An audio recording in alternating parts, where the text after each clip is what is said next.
Into the biggest modified car class now, the over 2.6 litre division.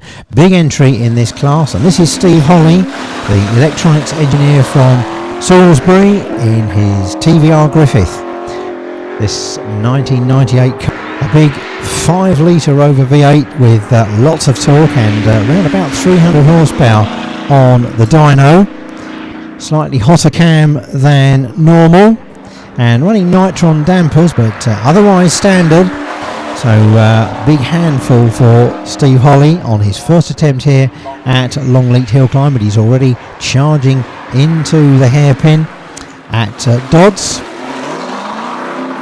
Bounces over the apex and heads for the finish line then. So Steve Holly sets his time at Longleat Hillclimb on 45.88.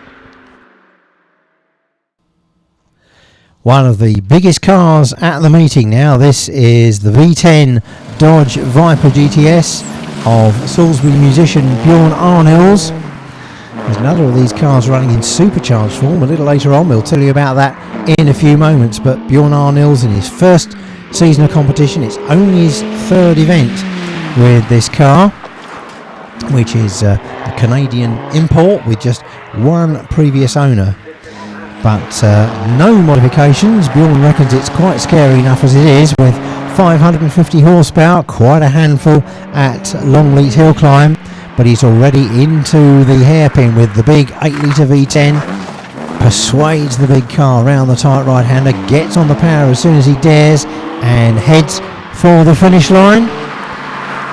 Headlights blazing, and stops the clocks. Bjorn Arnils on 43.56. One of several Porsches at the event now. This quite a rare machine, in fact, the Porsche 9146 of Ian McMath, the dry pool backed car. Rare car, this 6-cylinder 914, but Ian McMath, a regular competitor in Michelin Porsche Championship rounds for many years now. In fact, there was a round of that series here at Longleat yesterday, but Ian's staying on to compete in today's event with this 6-cylinder machine. Gets on the brakes then for the hairpin, and good tidy exit from the right-hander as he heads for the finish. And over the line then, Ian McMath stops the clocks on 43.25. Another Porsche on the line now. This, the 911 Carrera RS of Charles Wardle. Well, that name may sound familiar. Well, of course, he was the British Hill Climb champion way back in 1988 at the wheel of a 5 litre Repco powered Pilbeam. But still competing today in this Porsche 911 and lying second in class after the first runs. So can the former British Hill Climb champion maintain his position in the division? 42.72 was his opening time. He's already into the hairpin and heading for the finish line. So Charles Wardle then crosses the line. It's an improved time, 42.34, but will that be enough?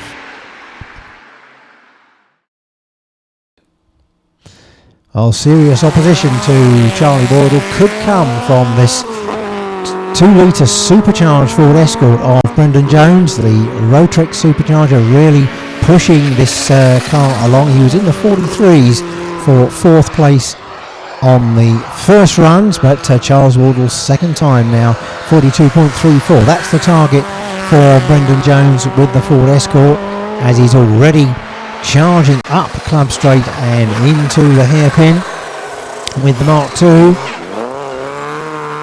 Just gets the tail out on the exit, but looks like a quick run from Brendan Jones. Could get ahead of Charles Wardle. Needs a low 42, and he's done it. 42.16, moves up into 3rd place. Well, here's the other Dodge Viper then, even bigger and better than the first one. This is a supercharged version of the 8 litre Dodge V10. producing around about 650 horsepower, and all controlled by the 32-year-old nurse from Bath, Nadine Geary. Really goes well in this car. Had a little bit of a problem at the Isle of Man recently, where she went light over a brow and hit a wall. The chassis still went in the car, incidentally, but phenomenal performance from this machine. Does all the work on the car herself. The all aluminium standard production engine also features Aquamist water injection. So Nadine Geary really going well in her first year of competition. She heads for the line and stops the clocks on 41.62. That's second place in the class. Final runner in this unlimited modified car class, long-time competitor Jonathan Williamson, the dairy engineer from Nisgard and well-known Dairy Centre Porsche 911, former Southwest Hillclimb champion. This car was rebuilt in 1985 for hill climbs and sprints by Crispin Manners at Oak Tree Garage at Newton Poppleford, and Jonathan has been competing every season since then. It's a lightened and strengthened shell with a 3.2 litre RS spec engine, and really successful in the southwest and elsewhere in the country. In fact, Jonathan Williamson, well, as we said, he's already got the class lead and should take the win in the Match Campaign Porsche. He's heading for the finish line now and stops the clocks in 41.14. That's the class win once again for Williamson.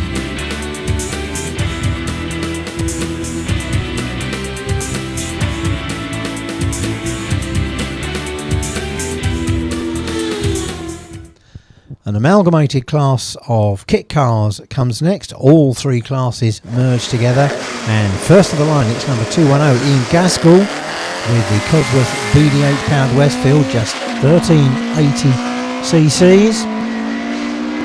Again, a regular competitor, this Westfield featuring the original works type aerodynamic kit, and the Cosworth BD8, of course, fuel injected. New suspension and gearbox on the car this year, but Ian's up against it a bit in this class with the smallest engine car in the division.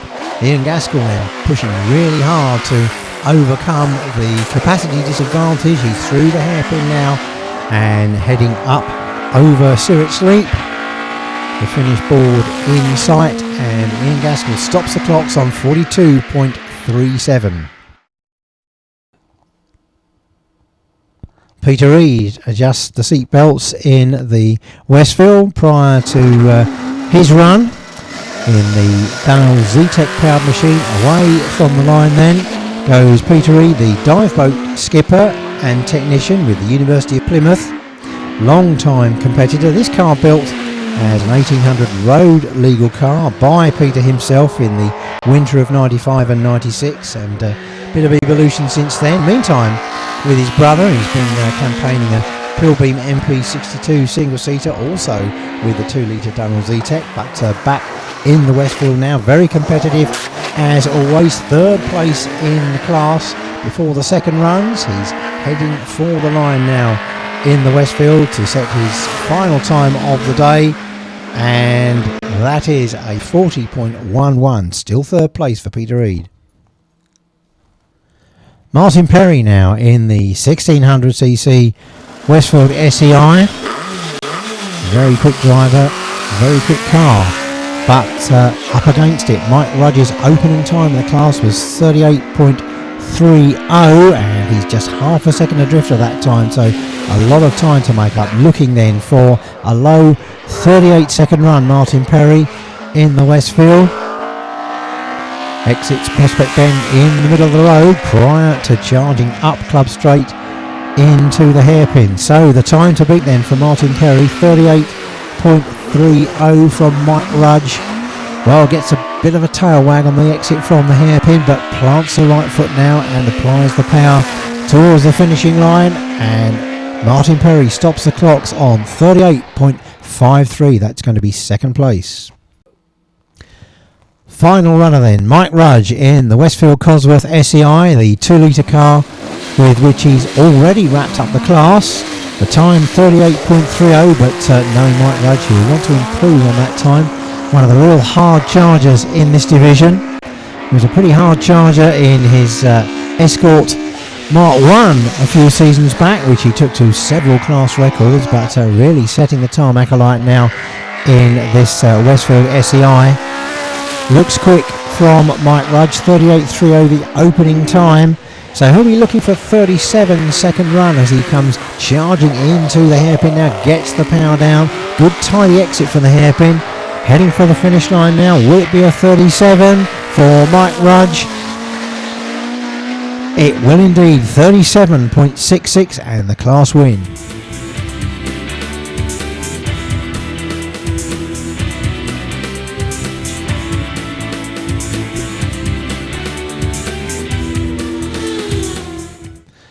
Now it's the turn of the Sports Libra cars. Effectively, anything goes in this class, and it's Derek Kessel with the 1316 Maguire Mini Cooper S, this space frame Mini Cooper. Modified, of course, to an extent that wouldn't render it eligible for modified production cars, because, of course, it's a space frame.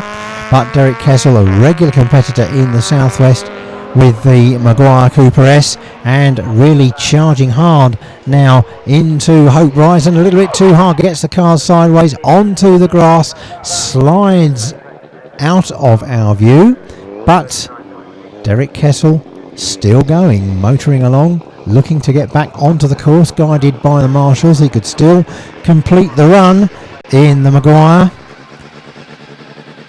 Will he reappear? Yes, he does. Here's Derek Kessel and carrying on with his run. He's determined to complete this run. Undaunted then, Derek Kessel pressing on full power into the braking area for Dodd's hairpin. Hard on the anchors now and turns the space frame machine into the right-hander. Heads for the finish line. He'll get a time for this run. He won't really want to remember it, but he's getting his money's worth, and he's over the line in 83.36. Well, in fact, a second run produced a 43.28 for Derek, and second in class. Now it's Ian Cameron with the 1100cc Kawasaki engine Radical Club Sport. This is the very first Radical produced by the factory. So something of an historic car here for Ian Cameron, who's been competing in hill climbs for many, many years. He's a former Southwest hill climb champion, 3 times a Woolbridge champion as well, organisers of this event, and already 4 sprint records this season with the car. So the Radical then rounding the hairpin on the final leg of the run. Around about 180 brake horsepower from the Kawasaki unit, and Ian Cameron's time, the class win on 40.25. In a somewhat depleted 1800cc Sports Libra division, there's just David Frampton and Father John competing in the familiar Phoenix Ford 02H, the twin cam power machine. This is David, been competing for around about 5 or 6 years now. Father John also in the class, but David tending to outrun him a little bit these days. John has in fact been sprinting since the late 60s, but David, a relative newcomer to the sport, but going great guns in the twin cam Phoenix Ford as he comes into the hairpin now. He's already leading the class with a 41.47, quicker than his dad's best run. Looks like it will be an improvement for David Frampton to consolidate that class win. Indeed it is, 40.74 for David Frampton.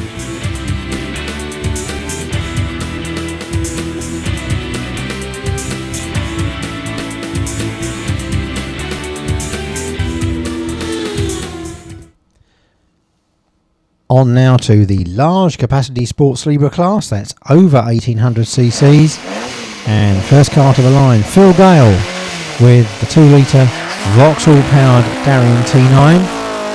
Gets away to a good start, lying 5th in class after the first runs. James Forsyth leads the way with the Mallet Vauxhall, but Phil Gale trying to get on terms now with the Darien T9. Long-time Southwest competitor, both Phil and Heather Gale, his wife, do a lot of work behind the scenes for Woolbridge Motor Club. He's into the hairpin now with the Darien to see if he can improve on his opening time. Heads for the finish, and Phil Gale over the line in 42.03. That'll be 5th place. A real Q car on the line now. This is Martin Baker's Morris Minor, but no ordinary Morris Minor this.